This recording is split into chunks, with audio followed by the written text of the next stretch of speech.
I am a booktuber and I've been in a book slump for about a month. So I wanted to make this video to explain like what I really do when I go through a book slump. It's been a while since my last book slump, which was actually 3 months long. I was really nervous to even talk about this online because I'm obviously a booktuber, so my job is to review the books and the latest releases that are coming out. So in this video, I'm gonna talk about how I even deal with book slumps when books are a part of my job and also one of my biggest hobbies. If you're new here, my name is Beamy Queen. I typically review Black authored books. I love mysteries, I love thrillers, and lately I've really been loving romances, and I post the different reviews of books because I just don't see a lot of people talking about Black books specifically. One of the reasons why I even started YouTube is because I have other social media platforms where I talk about travel, but I always feel like there isn't a place for me to really talk about books in depth because everything else is focused on short form content, but like I really like to dive deep into the books that I read. And lately I've been really struggling to just read for fun, and for the most part I pick out my own books except for when I get book PR. That's pretty much where a publisher will send me a book or a bunch of books that are coming out, and I get to choose which ones I like or which ones I would want to read.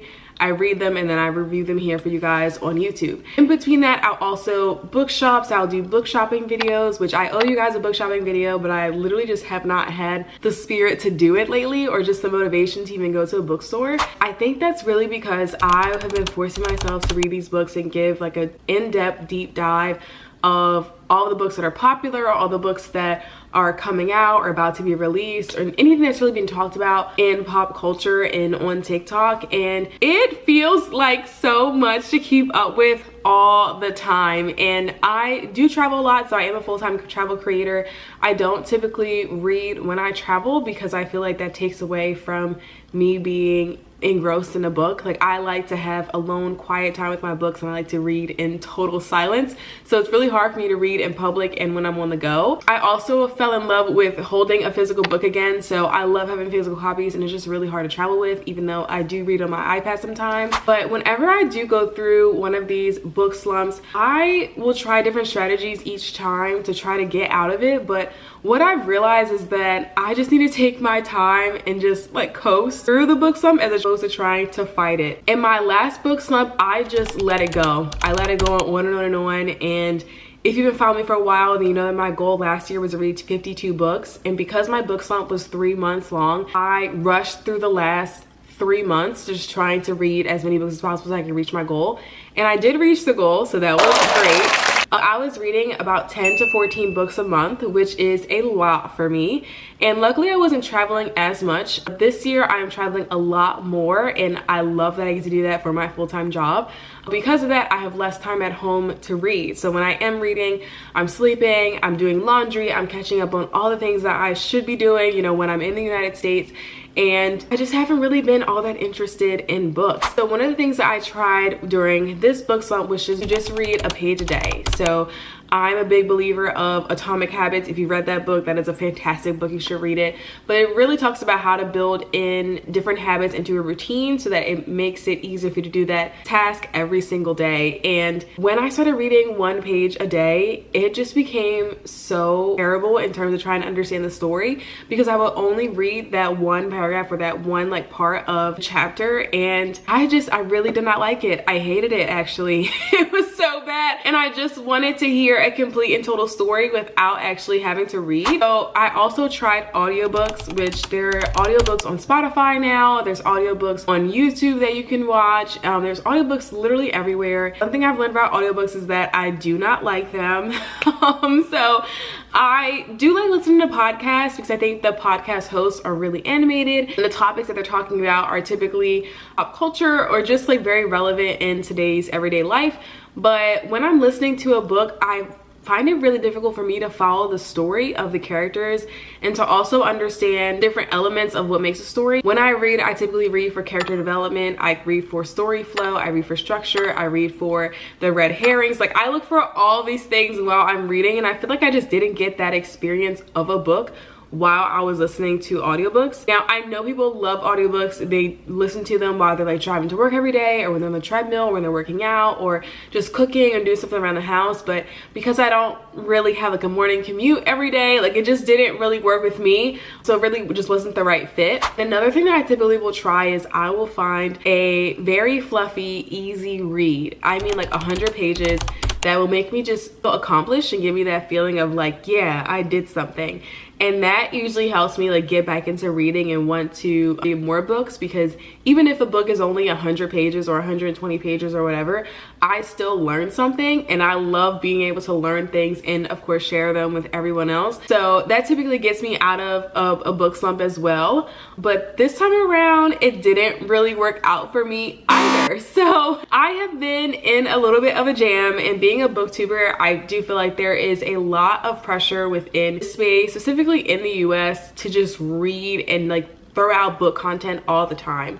So if you guys noticed, I didn't put out a video on Tuesdays. I was doing 2 videos a week. That also encouraged me to keep reading so that I could always post a new video for you guys.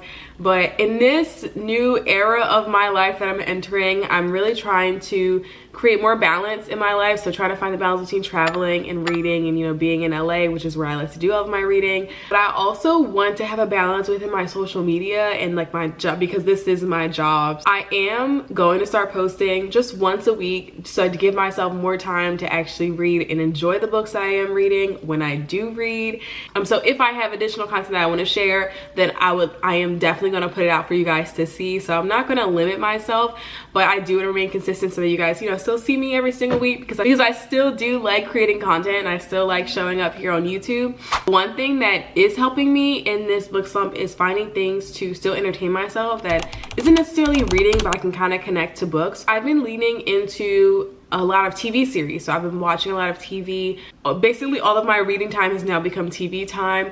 And I actually found a series on Peacock called Apples Never Fall, and it's based on a book, which I didn't know when I watched it. So I just thought I was watching this brand new TV series. But after I watched the entire thing, I learned that it is actually a book. So I am actually reading the book now, and because I already know what happens in the TV series, it's a lot easier for me to get back into reading because I'm not reading it from scratch, if you know what I mean. I am reading that book. I'm starting to creep out of this book slump, which is so exciting because I miss books so much. I miss having books in my life every day, and my TBR cart has not gone away. Like, it's still sitting there and I still stare at it every single day, but it really sucks when I just like don't have the motivation or drive to want to sit down and read for hours on end like I did at the end of last year.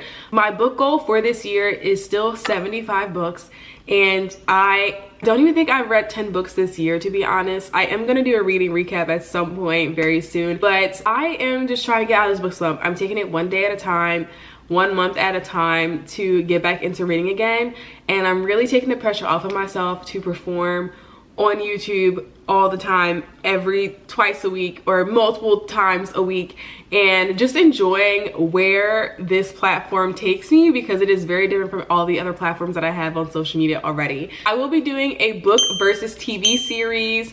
It's for Apples Never Fall, and it'll be my first one where I'm actually comparing the TV series versus the book, because I will have consumed both of them by that point. But I hope this video was helpful for at least one person who sees all these booktubers that are reading tens and 20s and hundreds of books every single year and wondering how are they doing this all and like not feeling overwhelmed. I am feeling overwhelmed and I'm not reading as much as I was before, and that is okay with me. I'm just gonna take it easy.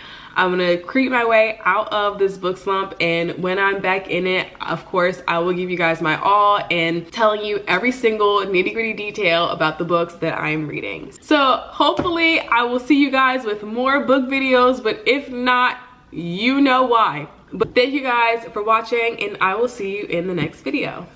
Bye.